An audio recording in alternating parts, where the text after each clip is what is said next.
Peregrinos de Cristo presenta el Catecismo, guía hacia la verdad central de la fe católica, con el Padre John Freddy Kirama Serna. Bienvenidos. Amigos peregrinos de Cristo, qué alegría poder dirigirme a ustedes. Es un placer poder saludarlos una vez más en este espacio que ya desde hace algún tiempo venimos realizando cada semana, cuyo tema central es el Catecismo de la Iglesia Católica. Hemos venido estudiando los numerales del Catecismo en su primera parte, que es la profesión de la fe, con la intención pues de que podamos hacer un recorrido por todo el Catecismo de la Iglesia, que es un texto, pues como bien sabemos, extenso, pero que por lo menos podamos comentarlo un poco y que el estudio del Catecismo y lo que aquí podamos comentar, pues a todos nos sirva, en primer lugar, para despertar interés en todos por el Catecismo de la Iglesia, que nos acerquemos a él, ya que es un texto, diría yo, un tanto ignorado. No todos nos hemos acercado a él. Habrá quienes incluso desconozcan la existencia del Catecismo de la Iglesia, pero también con el ánimo y el deseo de que conozcamos un poco más nuestra fe. Gracias a ustedes pues que semanalmente se conectan, que semanalmente están ahí pendientes de la publicación de este podcast, de este espacio. Yo quiero agradecer también a quienes van interactuando, a quienes van manifestando alguna inquietud, a quienes van manifestando pues algún comentario. Gracias de verdad a ustedes que, como suelo decirlo, valoran el esfuerzo, valoran pues lo que desde Peregrinos de Cristo vamos ofreciendo para la formación cristiana de ustedes que gustosamente escuchan estos espacios. Estamos pues en la primera parte del Catecismo, la profesión de la fe, y estudiando los artículos que encontramos en el credo, en el símbolo, también como solemos llamarlo. Concretamente estamos hablando de la persona de Jesús. A partir desde la palabra de Dios, el Catecismo de la Iglesia aborda temas fundamentales como el misterio de la encarnación. Luego nos hablará acerca de la vida, el ministerio público de Jesús, de su predicación, de sus milagros, de su obra. Y ahorita mismo estamos hablando acerca de el misterio de la pasión, todo lo que condujo a Jesús a la pasión y a la muerte. Ya esto lo comentábamos o empezábamos a comentarlo en el pasado podcast. Hoy pues entonces vamos a continuar con este interesante tema. Concretamente a partir de el numeral 598, pues el Catecismo nos hablará de las responsabilidades que tiene el pueblo judío respecto a la pasión, advirtiendo que no podemos hablar de que todo el pueblo en su totalidad pues fue el causante de la pasión o de la condena de Jesús, sino más bien dirá el Catecismo que fueron los pecadores, todos los pecadores autores de la pasión de Cristo. Es así entonces como comenzamos este podcast de hoy a partir del numeral 598. Siempre la palabra de Dios, especialmente la carta a los Hebreos, pero también algunos textos que encontramos en las cartas de Pablo, hacen referencia precisamente al pecado como la realidad que genera o que da pie al gran misterio de la pasión. Cristo pues ha asumido sobre sí nuestros crímenes, nuestros pecados, dirá uno de los profetas, y es justamente la misma idea que desarrollará el libro de la carta a los Hebreos y, como decía, algunos textos que encontramos en las cartas del apóstol San Pablo. Y es lo que desde siempre ha enseñado la Iglesia, que es precisamente el pecado del hombre, que es nuestro pecado, el que, pues, habiendo alcanzado a Cristo, el inocente, el Cordero de Dios inocente, pues ha generado todo este acontecimiento que solemos llamar el acontecimiento pascual, desde la pasión, pasando por la muerte, hasta el gran acontecimiento de la resurrección. Pero como lo decíamos en algún momento hablando del misterio de la encarnación, El misterio de la pasión de Cristo no es, diríamos, un acontecimiento improvisado. No es un acontecimiento que casualmente sucede en el transcurso de la vida de Cristo. Sin duda, obedece también a un plan. Es el designio de Dios que ha dispuesto que el hombre sea salvado de sus pecados y ha querido pues hacerlo de este modo, de esta manera, a través de la entrega de Cristo. Es pues la muerte redentora de Cristo digamos, la gran respuesta de Dios al pecado de la humanidad. Jesús es entregado entonces según el preciso designio de Dios.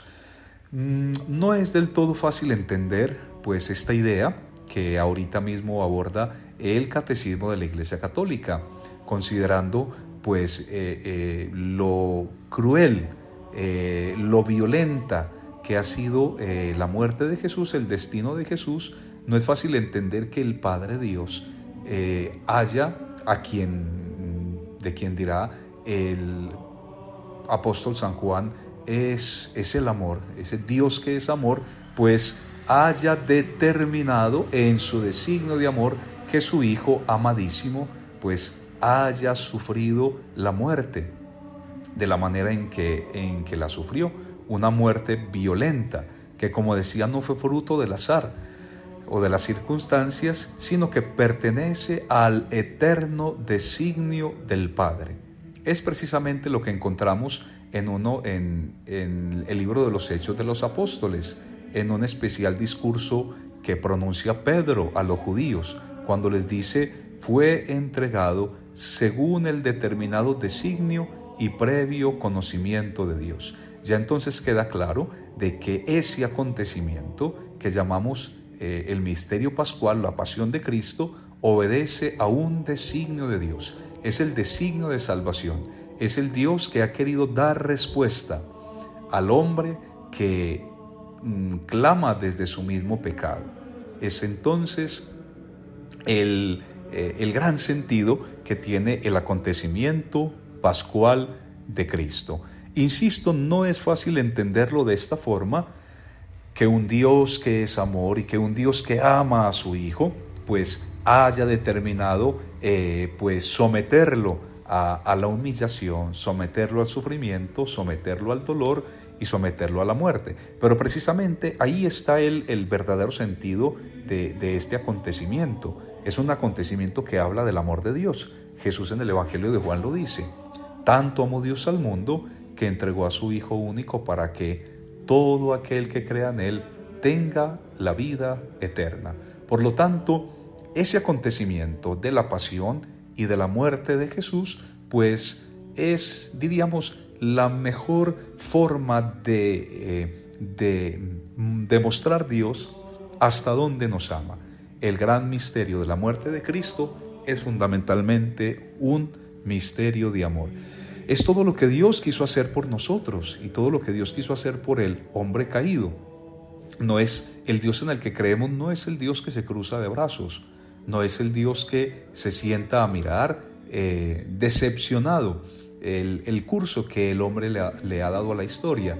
No es el Dios que simplemente llora la ruina del hombre, es el Dios que actúa, es el Dios que entra en nuestra historia, es el Dios que promete, pero es también el Dios que cumple de una manera, diríamos, insospechada, de una manera que no podríamos comprender, pero de la mejor manera. No hay otra mejor forma que nos pueda a nosotros explicar el amor de Dios, o que nos pueda dar a entender la grandeza del amor de Dios, que el misterio pascual de Cristo.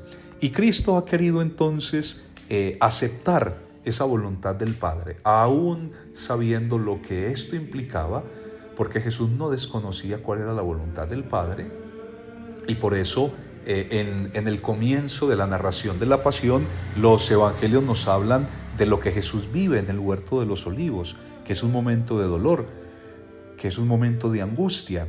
Jesús sabe que ha llegado la hora y sabe que aquella hora será de sufrimiento, una hora terrible, de entrega, rechazado por los suyos, el dolor moral, pero también el dolor físico.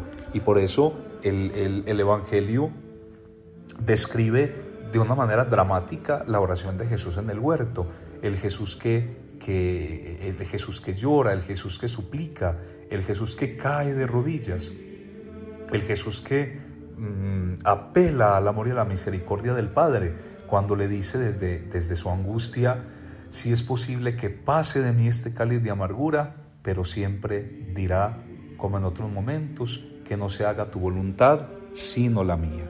Es pues el Dios que así ha decidido hacerlo, y el Hijo de Dios que está absolutamente dispuesto a cumplir la voluntad del Padre sin importar las consecuencias. Es pues el ofrecimiento que Cristo hace al Padre por nuestros pecados. Es una muy bella forma y una muy bella manera de hacernos entender a nosotros cuál es la tarea de Cristo. Él ha bajado del cielo no para hacer su voluntad, sino la voluntad de aquel que le ha enviado. He entrado en el mundo no para hacer mi voluntad, sino para hacer tu voluntad. Expresión también que encontramos en la carta a los Hebreos. Solo es posible entonces para el mundo entender, comprender el amor con el que el Padre lo ha amado, que contemplando el gran misterio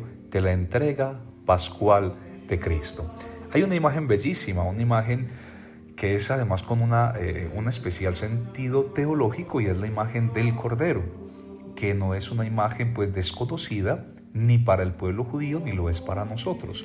Para el pueblo judío no lo era, pues porque sabemos que en el momento de la institución de la Pascua judía, después de la liberación de la esclavitud de Egipto, pues Dios a través de Moisés ordena al pueblo perpetuar la conmemoración de aquel acontecimiento a través del sacrificio del Cordero Pascual.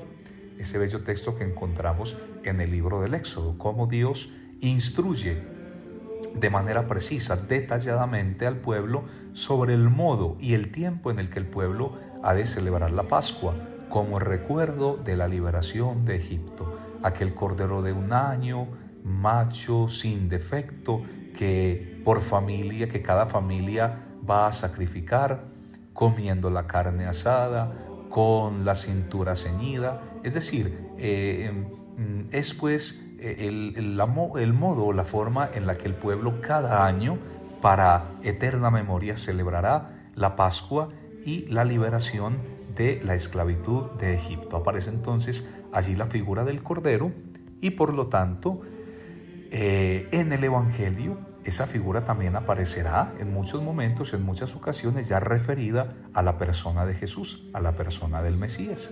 Cuando Juan el Bautista está en el desierto, mientras predica, mientras anuncia la conversión, dirá el texto: ve a Jesús que pasa frente a él, y lo señala diciendo: este es el Cordero que quita el pecado del mundo. Es pues una bellísima imagen que ha recogido también la Iglesia, inspirada naturalmente en la Sagrada Biblia, para referirse a la persona de Jesús. Dentro de la liturgia, pues hemos recogido también la expresión de Juan el Bautista acerca de Jesús, cuando después de la consagración y una vez ya antes de la comunión, el sacerdote eleva la hostia consagrada, que ya se ha convertido en el cuerpo de Cristo, y dice: este es el Cordero de Dios que quita el pecado del mundo. Bellísima imagen entonces, que nos hace pensar precisamente en la persona de Cristo como aquel que ha sido también inmolado, aquel que ha sido sacrificado y aquel que ahora se ofrece como alimento para su pueblo. Jesús entonces acepta libremente hacer parte de ese plan de salvación. El amor redentor del Padre no rehúsa cumplir la voluntad del Padre, sino que libre y generosamente se ofrece para que a través de su sacrificio, que será único y será definitivo, el sacrificio pascual, finalmente el hombre pueda reconciliarse con Dios y por su sangre derramada sean perdonados los pecados de muchos, como lo escuchamos especialmente en el Evangelio de San Mateo, en la institución de la Eucaristía.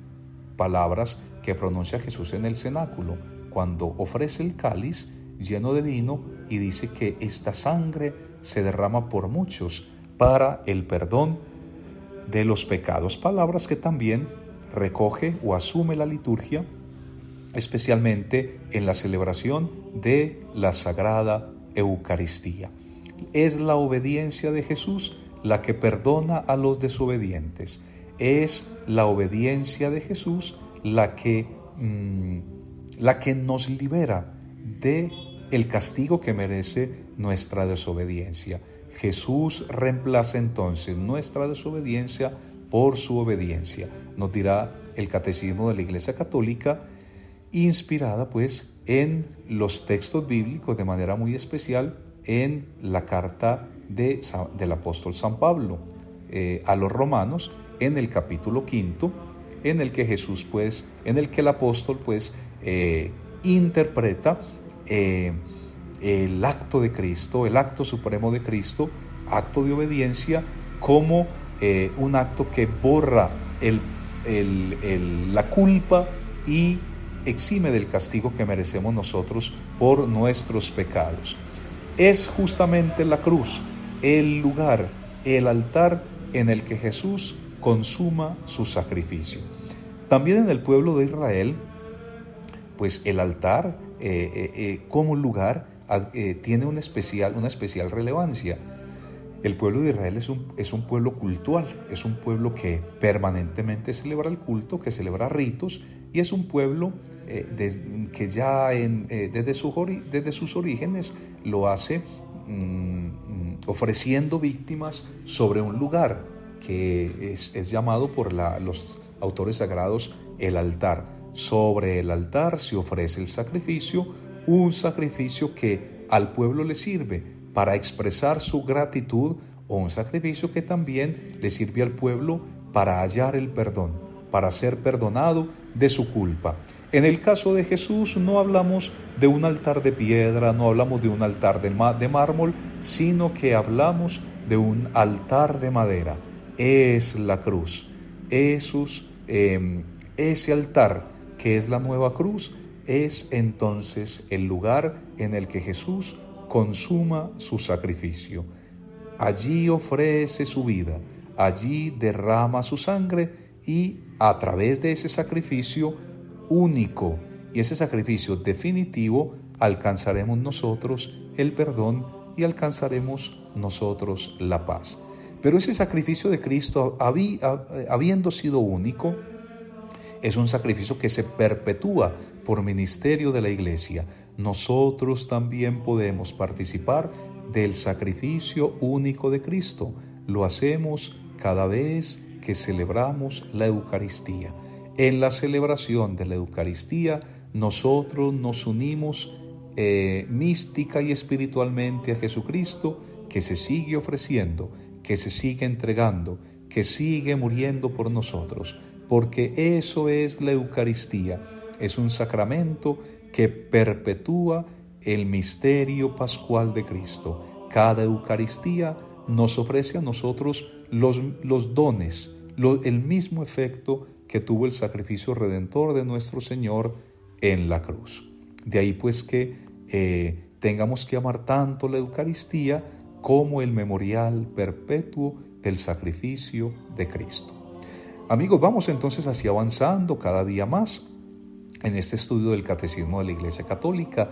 Ya en nuestro próximo podcast hablaremos un poco más acerca de la persona de Cristo. Concretamente hablaremos de su descenso al lugar de los muertos, que es la parte que sigue en el símbolo de la fe. Y en fin, y ya entonces podremos abordar y ahondar un poco más en este artículo de fe, que tiene que ver con la segunda persona de la Trinidad, Jesucristo. Gracias pues a todos ustedes, amigos, que sacan de su valioso tiempo para escuchar este podcast, que valoran, como ya lo he dicho, el esfuerzo que hacemos. Gracias de verdad, que el Señor a todos les bendiga, les conceda una semana maravillosa y no olviden ustedes que de la mano del Señor siempre.